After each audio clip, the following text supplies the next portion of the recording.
já tem o jeito de cuidar, as irmãs também já conhecem. Tem uma pessoa que mora com ela, é uma filha adotiva, Renata, e os filhos é quem faz essa escala. Dia e noite. A paz do Senhor, meus irmãos, minhas irmãs, que alegria podermos mais um domingo estar disponíveis para estudarmos na Escola Bíblica Dominical e aprendermos mais da Palavra de Deus. Escola Dominical é a principal agência de ensino da Palavra de Deus da Igreja e nós louvamos a Deus por esta oportunidade de a cada domingo estarmos estudando a Palavra do Senhor. Sim, é bem verdade que algumas igrejas, em função de questões de calendário mesmo, às vezes não funciona no domingo, mas funciona sim a escola bíblica todas as semanas e isso, na verdade, é muito bom. Hoje nós vamos dar continuidade ao estudo do nosso trimestre, estudando a lição de número 3, cujo título é A Sutileza da Imoralidade Sexual. E o texto bíblico da leitura proposta para essa lição está em dois trechos da Palavra de Deus, a primeira epístola aos Coríntios, capítulo 6, do 15 ao 20, e também a epístola aos Romanos, capítulo 1, os versículos 26 a 28. Quero ler com você esse texto. Se você tem uma Bíblia em sua casa, pode acompanhar conosco a leitura. Primeira epístola aos Coríntios, capítulo 6, verso 15, diz: Não sabeis vós que os vossos corpos são membros de Cristo? Tomarei, pois, os membros de Cristo e falo-eis membros de uma meretriz? Não, por certo. Ou não sabeis que o que se ajunta com a meretriz faz-se um corpo com ela? Porque serão, disse, dois numa só carne. Mas o que se ajunta com o Senhor é um mesmo Espírito. Fugi da prostituição. Todo pecado que o homem comete é fora do corpo, mas o que se prostitui peca contra o seu próprio corpo. Ou não sabeis que o nosso corpo é o templo do Espírito Santo que habita em vós, proveniente de Deus, e que não sois de vós mesmos? Porque fostes comprados por bom preço. Glorificai, pois, a Deus no vosso corpo e no vosso espírito, os quais pertencem a Deus. Ainda a Epístola aos Romanos, capítulo 1, versos 26 a 28, diz: Pelo que Deus os abandonou às paixões infames, porque até as suas mulheres mudaram o uso natural no contrário à natureza. E, semelhantemente, também os varões, deixando o uso natural da mulher, se inflamaram em sua sensualidade uns para com os outros, varão com varão, cometendo torpeza e recebendo em si mesmos a recompensa que convinha ao seu erro. E, como eles se não importaram de ter conhecimento de Deus, assim Deus os entregou a um sentimento perverso para fazerem coisas que não convêm. O tema que vamos abordar hoje na nossa lição é um tema muito sensível e nós precisamos entender, à luz da Palavra de Deus, qual a orientação divina e principalmente qual o propósito de Deus ao nos dar essa orientação no que diz respeito a questões da sexualidade. Primeiro, o pastor José Gonçalves, nosso comentarista, faz uma abordagem histórica, lembrando que por muitos anos ou por muitos séculos, toda a sociedade ocidental foi regida por valores e princípios da cultura judaico-cristã, da orientação ideológica judaico-cristã, e que esses temas eram muito mais tranquilos no que diz respeito a isso, porque todos entendiam que uma pessoa deveria ter os costumes sexuais conforme essa orientação.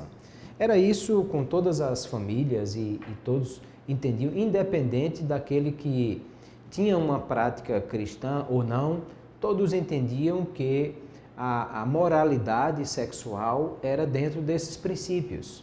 As pessoas esperavam casar para ter uma vida sexual ativa, esse casamento deveria durar a vida toda, era uma relação monogâmica e também heterossexual, ou seja, somente uma pessoa para outra pessoa e um homem com uma mulher.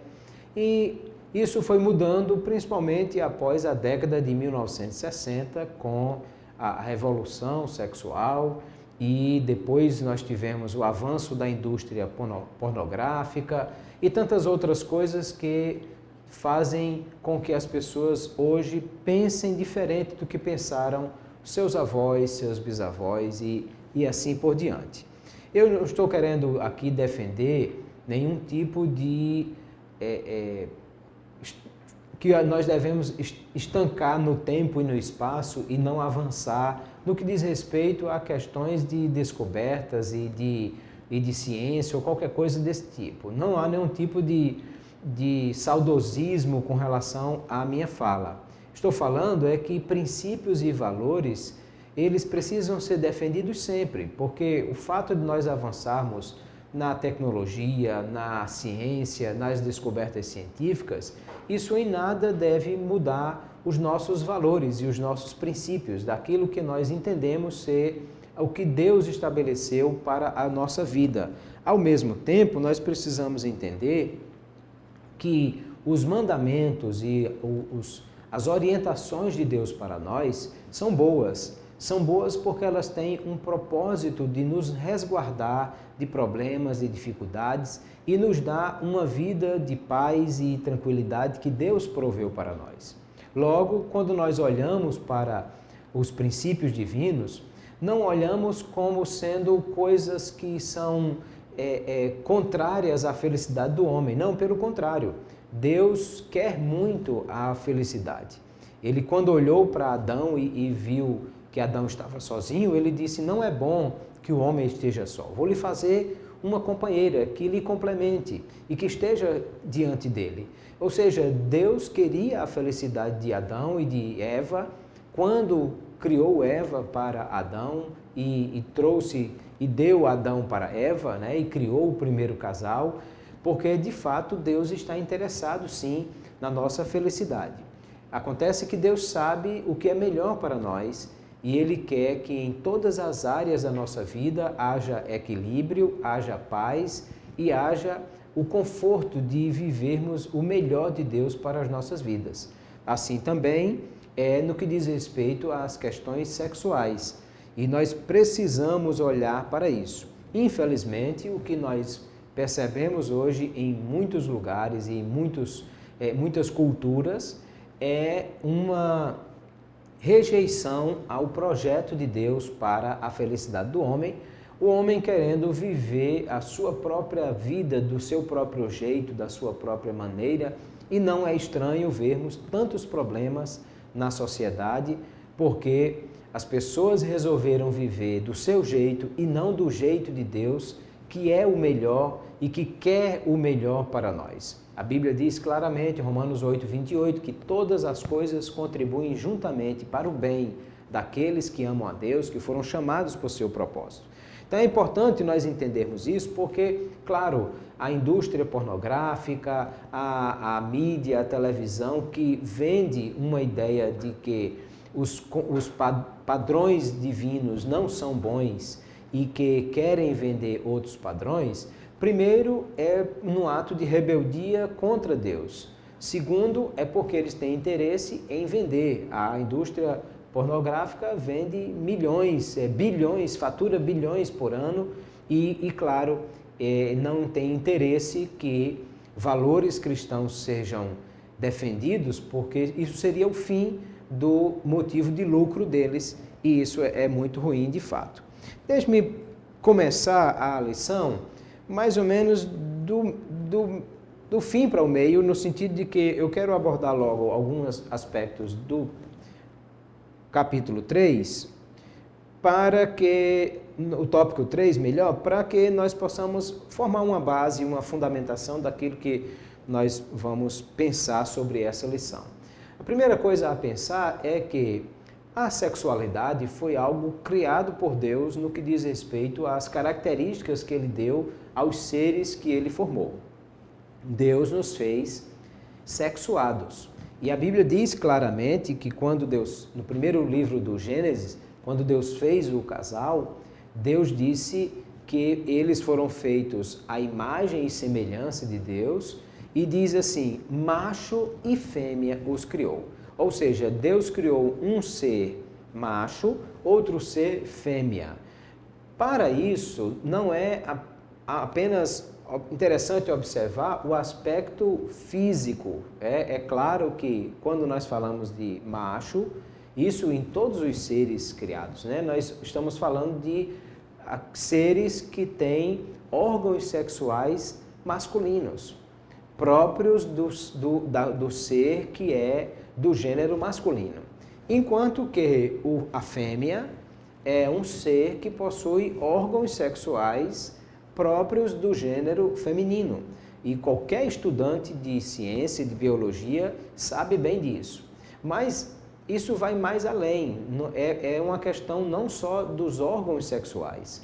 Deus criou também toda a constituição do homem e da mulher diferentes. A mulher, ela tem o quadril mais largo, os seios se desenvolvem, e isso tudo para que ela possa dar continuidade àquilo que é a missão que ela tem do ponto de vista fisiológico de poder ser mãe.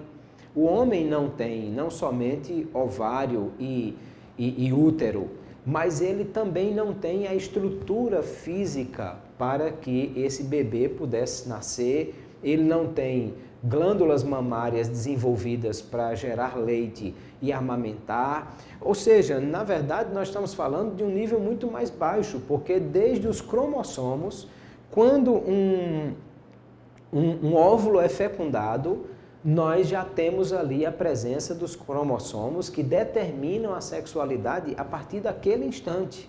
E nós já temos ali a ideia de que aquele ser que ainda é, como o salmista diz no Salmo 139, um conjunto de células ainda que era informe, mas nós já sabemos se ali vai ser formado um ser do sexo masculino ou do sexo feminino. E a própria formação a partir dessas células tronco, ela vai se dar para formar os órgãos que são masculinos ou femininos. Então, de fato, Deus fez seres com sexualidade e individualizada, né? Um macho e uma fêmea. Ou seja, Deus criou o sexo, mas Ele criou também ordenando e prescrevendo a relação sexual. Porque Deus disse assim, aqueles seres que Ele criou, um macho e uma fêmea, Deus disse, crescei e multiplicai-vos. Isso estava dizendo o quê? Que eles deveriam ter filhos. E estava apontando também para aquilo que seria a primeira função da sexualidade humana, que era a procriação. Era gerar novos seres. E isso é assim desde então. Todos os seres humanos são formados a partir do encontro de uma célula masculina com uma célula feminina. Nenhum homem é capaz de gerar células masculinas, né? O ovário dele não funciona, os óvulos não vão ser gerados ali, e nenhuma mulher é capaz de gerar o gameta masculino, né? O espermatozoide, e isso é algo que é próprio de cada um. É possível até fazer a fertilização in vitro, retirando a célula masculina, a célula feminina e gerando o encontro delas. Mas, mesmo que você trabalhe com toda a questão de mudança hormonal de um ser do gênero masculino ou um ser do gênero feminino, isso não vai fazer com que eles produzam células para formação de um novo ser diferente daquilo que é a constituição dele. Ou seja, Deus criou um macho capaz de produzir a célula masculina. Deus criou a fêmea capaz de produzir a célula feminina. E o encontro desses dois é que seria capaz de gerar novos seres para que eles pudessem ser formados a partir daí. Então Deus disse, crescei e multiplicais, Gênesis capítulo 1, verso 28. Deus estava não só criando, mas prescrevendo e ordenando a relação sexual entre aquelas pessoas. E, além disso, nos seres humanos, o sexo não é apenas algo para a procriação. Tanto que é interessante observarmos que entre os animais, a fêmea, quando está no período fértil, né, chamado cio, ela libera hormônios, ela gera hormônios que liberam um odor que atrai o macho. E aí os machos são atraídos e ela aceita aquele contato, né, a cópula com o macho, porque ela está exatamente condicionada do ponto de vista fisiológico a essa situação. Então, o macho é atraído e aí a fêmea engravida. Quando ela não está no período fértil, ela não libera esse hormônio, não há a atração do macho e nem ela aceita esse tipo de... Até porque, como no caso deles não é uma questão visual, mas é uma questão muito mais hormonal, então o macho nem é atraído pela fêmea nesse caso. Ou seja, nos animais, o sexo é algo basicamente para a procriação. Mas nos seres humanos não. A Bíblia diz, Provérbios capítulo 5, é um texto muito interessante que ele fala de gozar, de alegrar-se com a mulher, compara com coisas muito bonitas, né? O livro de Cantares é um livro muito bonito nesse aspecto, inclusive porque ele fala exatamente do amor conjugal. E você tem fala da mulher sunamita dizendo: vamos, meu amor, passear pelo campo, ali eu lhe darei o meu amor. E então você percebe que eles estão falando de algo que não é só uma atração sexual para a procriação, mas é para a felicidade, para a satisfação, para um dar ao outro aquilo que ele pode no sentido de agradar nesse propósito. E aí o pastor José Gonçalves faz uma observação aqui muito importante, dizendo que o sexo no casamento nem deve ser visto como um fardo, algo que, ai meu Deus, esse homem já está querendo isso e eu não queria, e também não deve ser visto como uma obrigação. Não, eu vou porque é o jeito, eu sou o marido ou eu sou a mulher e eu tenho que fazer isso. Não. Quando nós vemos, por exemplo, na primeira epístola aos Coríntios, capítulo 7, o apóstolo Paulo tratando desse aspecto, ele não dá aqui um tom de obrigação nesse sentido, mas muito mais de cuidado e prevenção, porque ele vai dizer com relação a essa questão que o marido não é dono do seu próprio corpo, nem a mulher dona do seu próprio corpo, mas que eles não devem negar um ao outro o prazer sexual. O texto bíblico de Almeida, que é uma versão mais não coloquial, diz assim: pague a mulher, o marido pague à mulher a devida benevolência, da mesma sorte a mulher ao marido. E não defraudeis um ao outro, ou seja, não neguem um ao outro esse prazer sexual, senão por consentimento mútuo. Primeira razão, um querendo e o outro querendo também, concordando entre si. Segunda razão, se for para por algum tempo, ou seja, por um tempo determinado, não o resto da vida, nem um tempo muito longo. Segundo, por um motivo muito consistente, ele disse: para vos aplicardes a oração. Aí diz: e depois ajuntai-vos outra vez, para que Satanás não vos tente pela vossa incontinência. Veja que o apóstolo Paulo está colocando aqui a relação sexual entre marido e mulher não como uma obrigação ou um peso. Ele está dizendo: façam isso sempre, não neguem isso um ao outro, porque não pense só em você, mas pense no outro também, e não se afastem por muito tempo, a não ser que seja um propósito muito específico e uma questão espiritual relevante, e isso por pouco tempo. Para quê? Para que Satanás não vos tente por causa da vossa abstinência. Ou seja, ele está dizendo que se você passar a vossa incontinência, né? Se você passar muito tempo sem fazer isso, você está provocando uma dificuldade. Porque aí agora esse homem, a mulher resolve: não, eu vou passar 30 dias de jejum, me consagrando ao Senhor, não encoste em mim.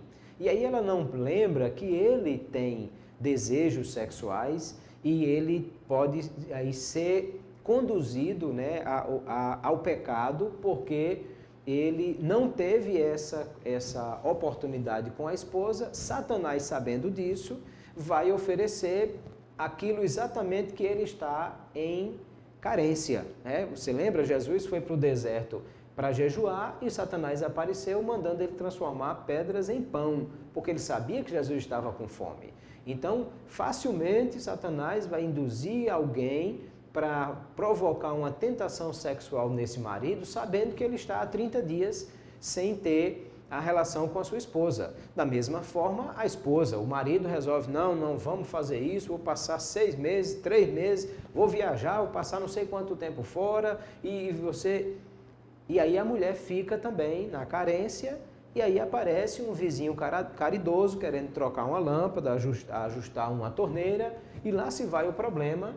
Então, a ideia aqui não é uma obrigação. Marido, você é obrigado a ter sexo com a sua esposa. Esposa, você é obrigada a ter sexo com o seu marido. Não, ele está dizendo, olhe não só para a sua necessidade, mas para a necessidade do outro, e veja que você não deve fazer esse afastamento por longo tempo para que não sejam tentados e venham a cair em pecado, que isso seria realmente um grande problema. Então, a primeira coisa a pensar é, a sexualidade foi criada por Deus para que houvesse essa relação sexual entre marido e mulher, e isso não fosse somente para a procriação, mas também para que eles tivessem o prazer, a satisfação, isso aumentasse o amor, o companheirismo, a intimidade do casal, e tudo isso, então, é algo que assim deve ser visto. Voltando, então, para o tópico 2, aí nós vemos que dentro desse princípio, nós temos aí duas questões que têm sido bem distorcidas no que diz respeito a essa prática sexual na sociedade. A primeira é a questão da prática sexual fora do casamento. E aí, quando a Bíblia trata sobre isso, o termo bíblico usado, da palavra grega porneia, quer dizer relação sexual ilícita. Ela pode ser aplicada no que diz respeito à questão da prostituição como uma atividade, né, da prostituta, mas também daquilo que está fora do que é o padrão de Deus para a vida. Por exemplo, a primeira epístola aos Tessalonicenses, capítulo 4, quando o apóstolo Paulo fala sobre isso, e ele está falando para os jovens guardarem-se com relação ao seu corpo, e ele disse que Deus não nos fez para a prostituição. Então, quando a palavra ali é utilizada, porneia, mas ela está no sentido da fornicação, né? do jovem guardar-se de ter uma relação sexual antes do casamento. Já Mateus capítulo 19, quando Jesus fala da questão do adultério, ele fala da prostituição, a palavra é porneia também, mas ali já está falando dos casados, ou seja, nós estamos falando de adultério. E aí eu gosto muito do texto de Hebreus capítulo 13, porque ele vai falar uma coisa muito importante a respeito disso. E ele diz assim, aqui a versão é Almeida Revista Corrigida, ele diz, venerado seja entre todos o matrimônio e o leito sem mácula. Outra versão diz, digno de honra seja entre todos o matrimônio e o leito sem mácula. Veja que associação interessante. Ele está dizendo o casamento, o matrimônio e o leito sem mácula. Leito sem mácula, que claro, ele não está falando de lençol limpinho. Ele está falando de uma relação sexual, né? Aí a associação, a ideia do leito, aonde não haja o pecado, aonde não haja coisas erradas fora do padrão de Deus. O leito sem mácula. E aí perceba que relação interessante o escritor aos Hebreus faz. Casamento e leito sem mácula. Ele está dizendo o quê? O sexo dentro do casamento. A relação sexual, que é a maior intimidade entre duas pessoas do ponto de vista fisiológico, acontecer apenas dentro do maior compromisso entre duas pessoas do ponto de vista do relacionamento. Ou seja, intimidade relacionada a compromisso. O problema do exercício da sexualidade fora do casamento está principalmente aí, porque você vai perceber que alguém está tendo uma relação sexual com alguém que não tem nenhum compromisso, ou não tem um compromisso sério ainda. O grande problema é do ficar, né? Namorar com alguém numa noite, numa festa e dali já ir para o motel, para a cama, e relação sexual com um estranho. E é claro que isso está completamente fora do projeto de Deus, que quando criou o homem de forma a ter um relacionamento sexual, ele fez isso com a sua esposa, dentro do casamento, e, portanto, o escritor aos Hebreus diz que seja digno de honra ou venerado entre todos o matrimônio e o leito sem mácula. Aí a continuidade do texto, ele diz aqui, na versão aqui de Almeida Revista Corrigida, ele diz assim: porém, aos que se dão à prostituição e aos adúlteros, Deus os julgará. Veja que aqui a palavra porneia aparece de novo. Na versão de Almeida Corrigida Fiel, foi traduzido assim: aos fornicadores e aos adúlteros, Deus os julgará. Aí perceba que nesse caso ele está entendendo que a ideia aqui seria os que praticam sexo fora do casamento não sendo casados, fornicação, e os que praticam sexo fora do casamento sendo casados, adultério. E aí ele diz, aos fornicadores e aos adúlteros, Deus os julgará. Ele está dizendo que solteiros devem venerar o casamento e o leito sem mácula. Casados devem venerar o casamento e o leito sem mácula. Como solteiros veneram o casamento e o leito sem mácula? Guardando-se em castidade até o casamento. Como casados veneram o casamento e o leito sem mácula? Vivendo em uma prática fiel de relação sexual apenas dentro do casamento. Então, essa é a ideia do princípio bíblico. E por que Deus fez assim? Porque Deus entendia que isso era o melhor para nós, do ponto de vista do compromisso, do ponto de vista do relacionamento, do ponto de vista de guardar-se, inclusive, de uma gravidez indesejada, do ponto de vista de guardar-se de doenças sexualmente transmissíveis, né? E tudo isso é algo que aqueles que estão guardados dentro do propósito de Deus para o casamento estão livres de todas essas coisas.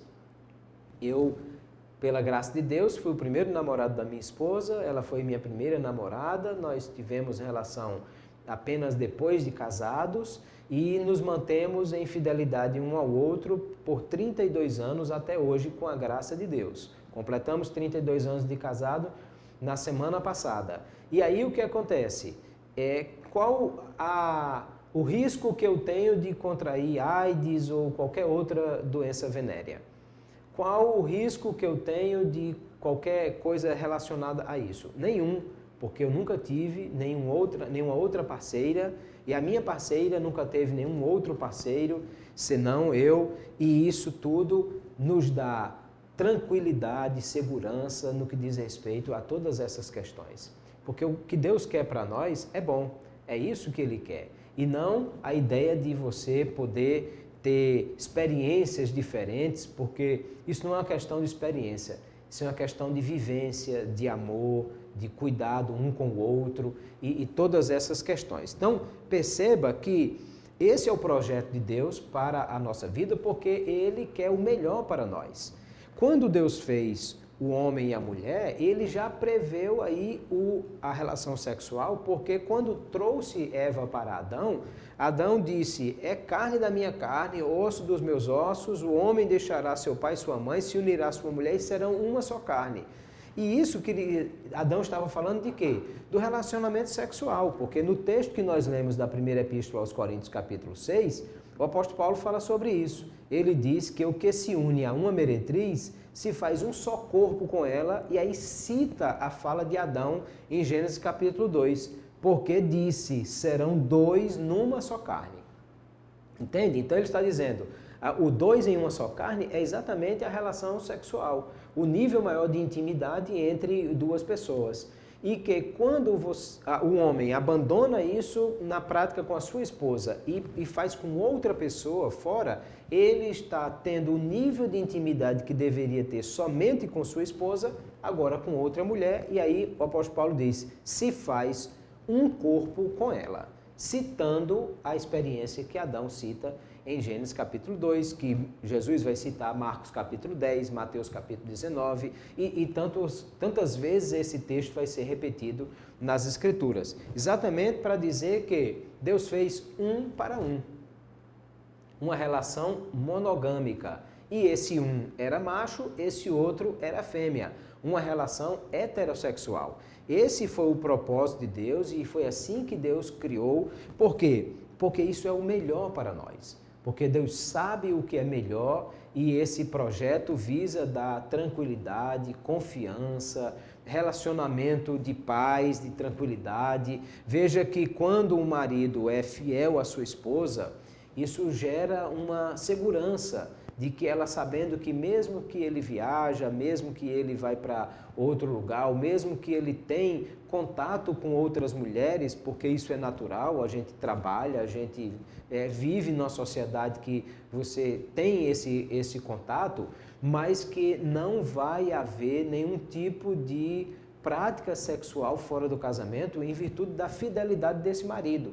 Da mesma forma, o marido com a sua esposa, ela vai para o trabalho, ela vai para a faculdade, ela vai para os compromissos que ela tem, e nem sempre eles podem estar juntos, porque cada um tem a sua atividade, e nessas atividades comerciais ou trabalhistas ou de qualquer outra sorte, eles vão ter contato com pessoas do sexo oposto, mas a fidelidade que há entre eles dá segurança e tranquilidade no que diz respeito a todas essas questões. Quando isso não existe, aí não há a segurança, a tranquilidade, não há a confiança por causa disso. E aí, é nesse sentido também que a fornicação é algo muito complicado. Porque dois jovens não casados começam a namorar e aí se dão um ao outro em uma vida sexual ativa. E eles acham, não, está tudo bem, porque nós nos amamos e nós queremos um ao outro, inclusive nós vamos casar e não há nenhum problema que a gente tenha essa prática agora. A gente não consegue dizer não um ao outro, a gente não consegue se segurar, a gente não consegue se manter sem isso, mas tudo bem, isso não é problema e a gente vai casar e de fato se casam. Mas veja, pelo fato de você ter assinado um papel e ter mudado de estado civil, isso não muda a sua perspectiva de caráter, de firmeza de fé e todas essas questões. Ou seja, se você não conseguia se controlar, se você não conseguia dizer não ao sexo, se você não conseguia manter-se em castidade antes de casar, por que será que você agora vai conseguir manter-se? Ou seja, e se houver alguma dificuldade? A esposa engravida, mas logo no segundo, terceiro mês, descobre que é uma gravidez de risco e que vai ficar em total repouso e, portanto, não pode ter nenhuma relação sexual. Esse marido que não soube se controlar, não teve domínio próprio, não teve firmeza com relação a essa questão sexual antes de casar, será que ele vai ter condição de manter os próximos 7 meses até que esse bebê venha a nascer sem ter nenhuma relação sexual, porque a esposa não está podendo? Ou se foi ele que fez uma cirurgia e vai passar algum tempo também sem poder, será que ela vai continuar tendo essa mesma firmeza? Entende? Na verdade, a firmeza e a firme disposição de obedecer a Deus quando solteiros foi uma preparação e um treinamento para que você conseguisse ser assim também quando casado.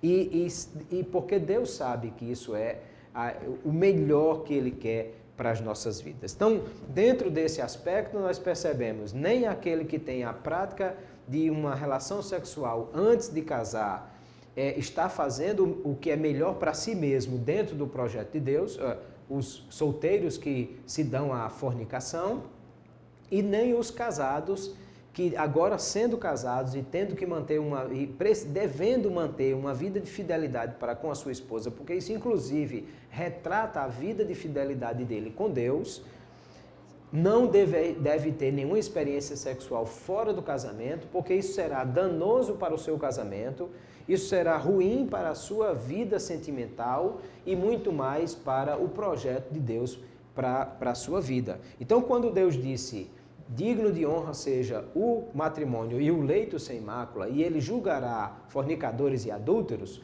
é porque ele sabia que esse é o melhor projeto para a vida de cada pessoa que ele criou.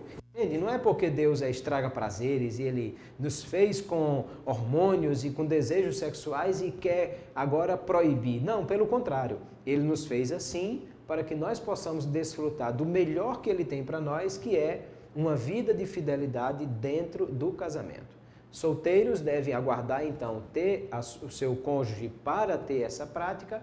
Casados devem manter-se fiéis um ao outro dentro dessa prática. É isso que a Bíblia tem para nós. Por isso, nós entendemos que a fornicação e o adultério são práticas sexuais fora do projeto de Deus. E aí, quando eu acho que o meu projeto de vida é melhor do que o projeto de vida de Deus, isso é um ato de rebeldia, isso é um ato de desobediência, é um ato de tentar ser melhor do que o que Deus quer para mim, e é isso que a Bíblia chama de pecado. Todo pecado é um ato de rebeldia, de desobediência, e é quando alguém acha que o que ele tem para si mesmo é melhor do que o que Deus tem para ele, e que, portanto, ele sabe mais do que Deus, e ele entende mais do que é o melhor para a sua vida, isso em todas as áreas, inclusive na área sexual. E um outro aspecto importante que a nossa lição vai abordar é o aspecto da homossexualidade, que está dentro desse mesmo entendimento, desse mesmo escopo doutrinário. O que é a prática homossexual? É aquilo que o texto de Romanos vai descrever, dizendo que as mulheres mudaram o uso natural contrário à natureza, e também os homens, no uso natural da mulher, se inflamaram em sua sensualidade uns para com os outros, varão com varão, cometendo torpeza, recebendo em si mesma a recompensa que convinha ao seu erro. Ou seja, quando uma pessoa resolve ter uma vida sexual ativa com outra pessoa do mesmo sexo, homem com homem, mulher com mulher. Primeiro, nós já percebemos que isso não dá a condição de o primeiro propósito que Deus criou, que era a questão da procriação. Mas muito mais do que isso, é uma questão de estar fora daquilo que é o projeto de Deus para a vida dessa pessoa. Daquilo que Deus pensou não apenas no que diz respeito ao prazer sexual e também à geração de filhos, mas também a ideia de um ser complementar o outro ser do ponto de vista do relacionamento, e isso, inclusive, aponta para o relacionamento divino, porque o apóstolo Paulo vai dizer, Efésios capítulo 5, que como um homem deve amar a sua mulher, como Cristo amou a igreja, a si mesmo entregou-se por ela. E ele disse, grande é esse mistério, e eu me refiro a Cristo e à igreja. Perceba, ele está dizendo que o relacionamento do casamento gera um nível de compromisso e intimidade entre duas pessoas que aponta para o nível de compromisso e intimidade que há entre Cristo e a igreja. Perceba de novo que em 1 Coríntios capítulo 6, quando o apóstolo Paulo faz relação a um homem que se une com a meretriz, ele diz, mas o que se ajunta com o Senhor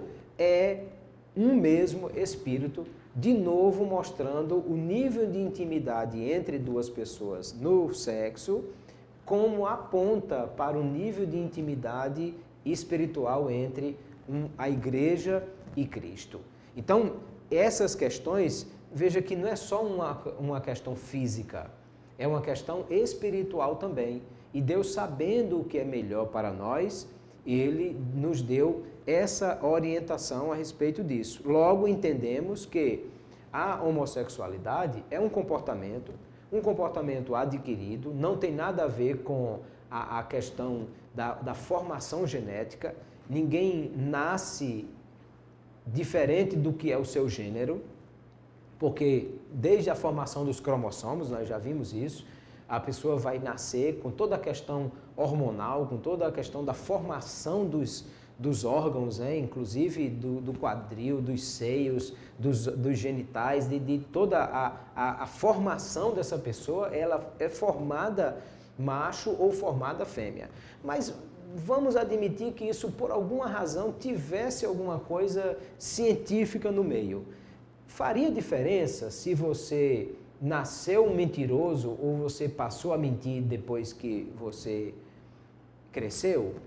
Que diferença faz uma coisa ou outra? Na verdade, ambas as questões apontam para uma mesma direção, um comportamento, uma prática que é diferente daquilo que Deus proveu para as nossas vidas, daquilo que Deus, que nos fez e entende o que é melhor para nós, queria para a nossa vida.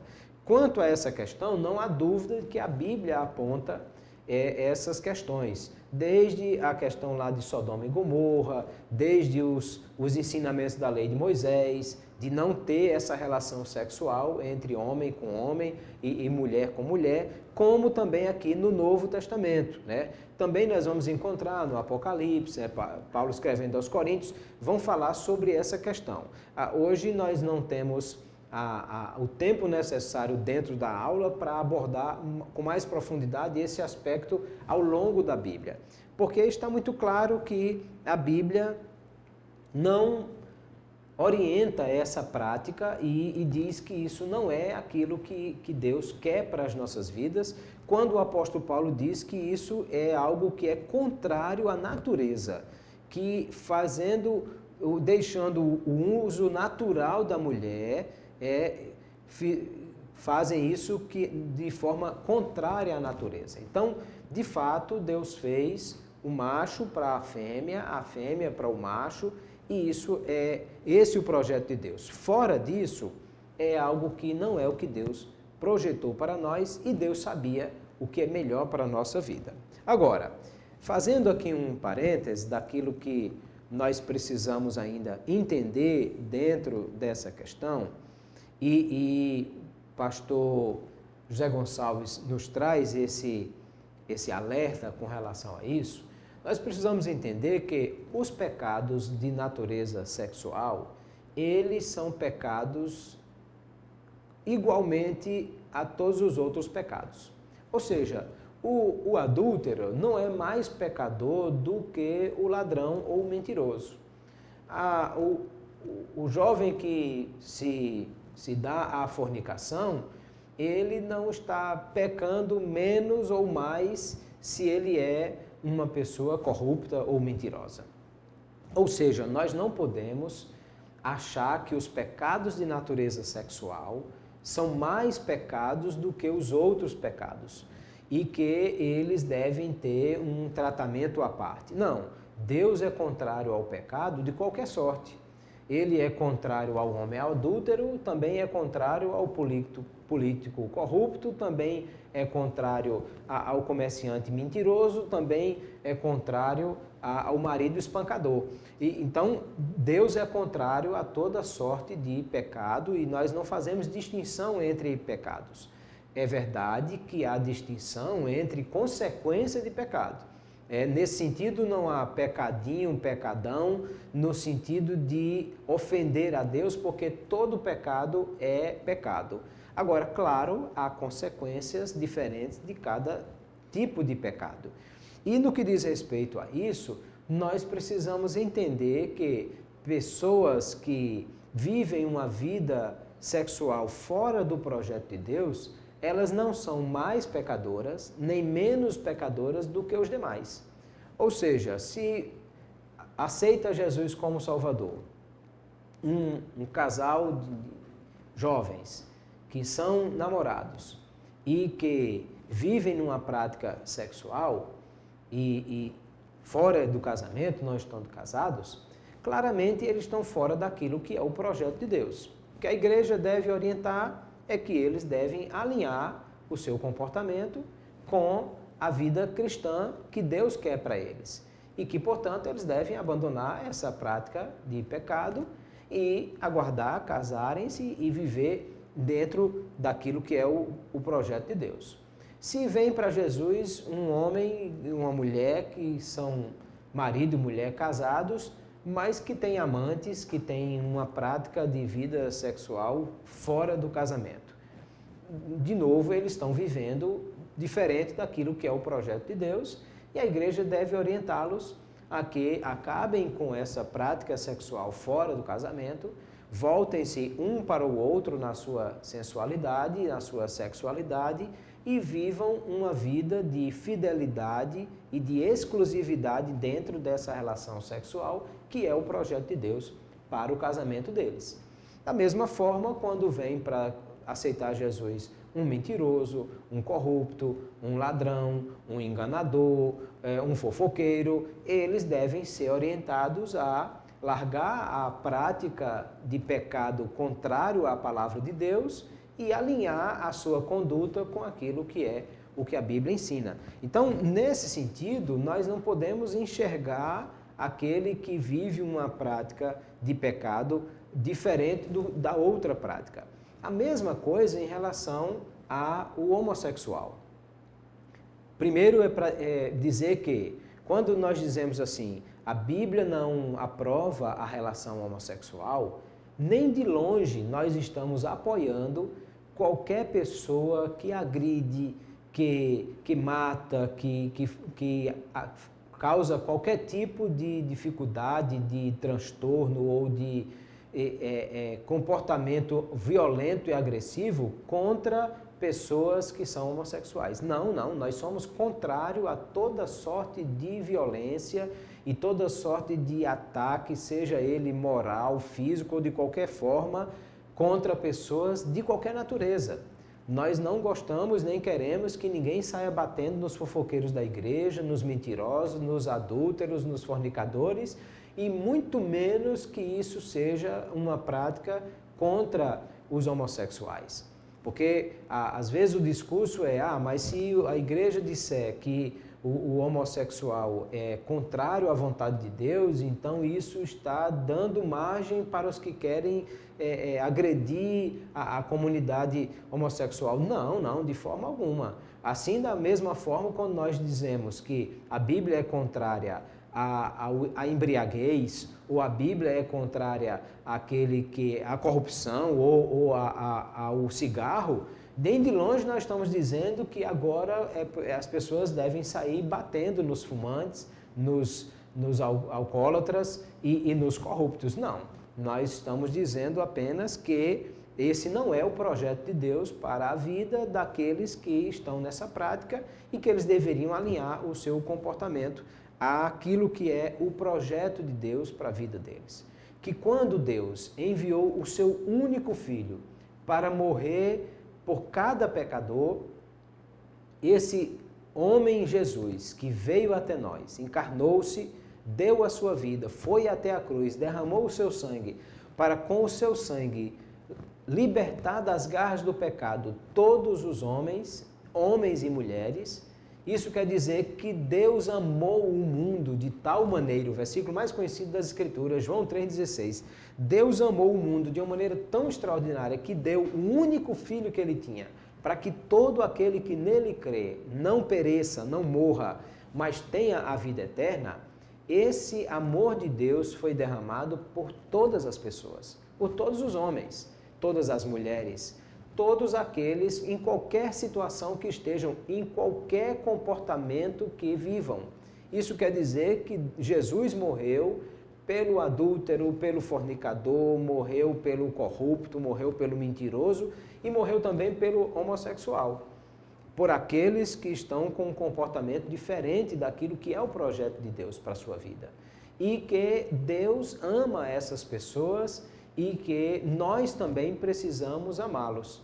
E precisamos falar do amor de Deus para todos os pecadores, sejam os mentirosos, os corruptos, os adúlteros, os homossexuais ou de qualquer forma que seja. Nós precisamos dizer para eles que o projeto de vida de Deus para eles é melhor e que eles devem alinhar o seu comportamento a esse projeto de vida. Dentro dessa condição, dessa orientação, eu quero sugerir aqui 2 obras que podem ajudar aqueles que querem aprofundar-se mais nesse assunto de como a Bíblia orienta a questão da sexualidade ou da homossexualidade e como ajudar pessoas que... aqui não estou falando de cura gay ou de qualquer coisa desse tipo, não. Eu estou dizendo para ajudar pessoas que queiram entender qual o projeto de Deus para a sua vida e como eles devem alinhar isso, mesmo sendo pessoas que sentem atração sexual por outras pessoas do mesmo sexo. Entenda que se um homem só sente a atração, o desejo por outro homem, isso não é diferente de um homem casado que, tendo a sua esposa, também sente esse tipo de atração por uma mulher que não é a sua. Entende? É um desejo sexual que também não corresponde àquilo que é a verdade de Deus para ele. O rapaz que é solteiro e que tem um desejo sexual por uma moça que também é solteira, ele não é diferente desse outro. É também um desejo sexual que é de natureza própria do homem ou da mulher, ou seja, dos seres humanos, ter o desejo sexual, mas que isso não se alinha com o comportamento que Deus quer dentro do projeto dele para a nossa vida. Da mesma forma que o homem casado, sendo atraído ou tentado por outra mulher que não a sua, deve resistir a esse sentimento e alinhá-lo à palavra de Deus, e assim como o rapaz, a moça solteiro, os solteiros que querem têm um desejo, uma atração sexual por uma pessoa com quem ainda não são casados, devem também tratar esse desejo à luz da palavra de Deus. Da mesma forma, a mulher que se sente atraída por outra mulher, um homem que se sente atraído por outro homem. Eu quero sugerir então do Lisânias Moura, Cristão Homoafetivo, um olhar amoroso à luz da Bíblia.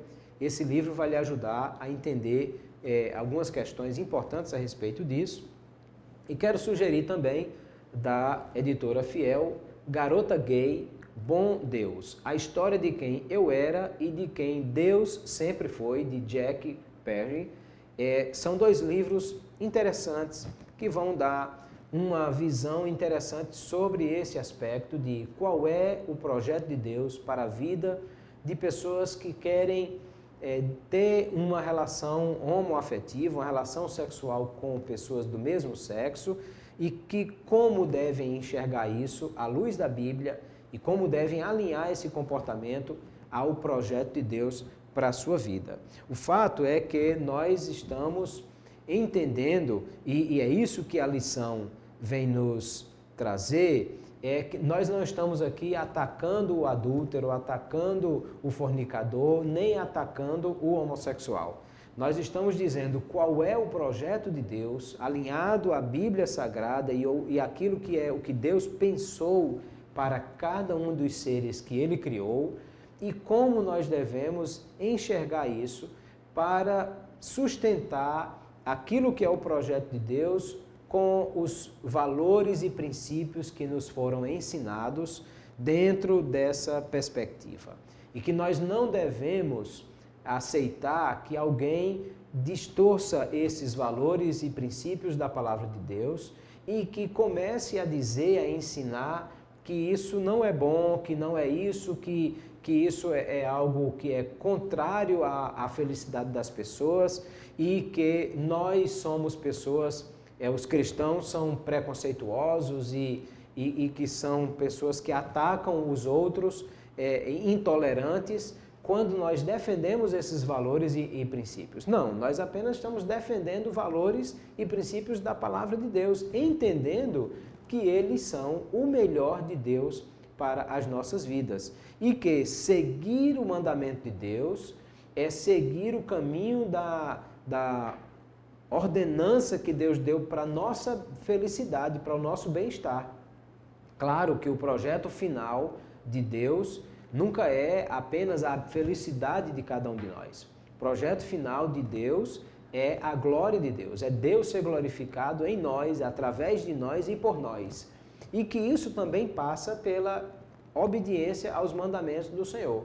Se eu amo a Deus, se você ama a Deus, Jesus diz claramente, João capítulo 14, João capítulo 15, ele disse: aquele que me ama, guarda os meus mandamentos. E os mandamentos de Deus para a vida sexual de uma pessoa são esses que nós acabamos de conversar. Então, se eu entendo que o que Deus tem para a minha vida é o melhor e que obedecendo a isso que Deus tem para a minha vida, eu estarei não somente tendo uma vida de felicidade, mas também provando que eu amo a Deus, visto que entendo que o projeto dele é melhor do que o meu.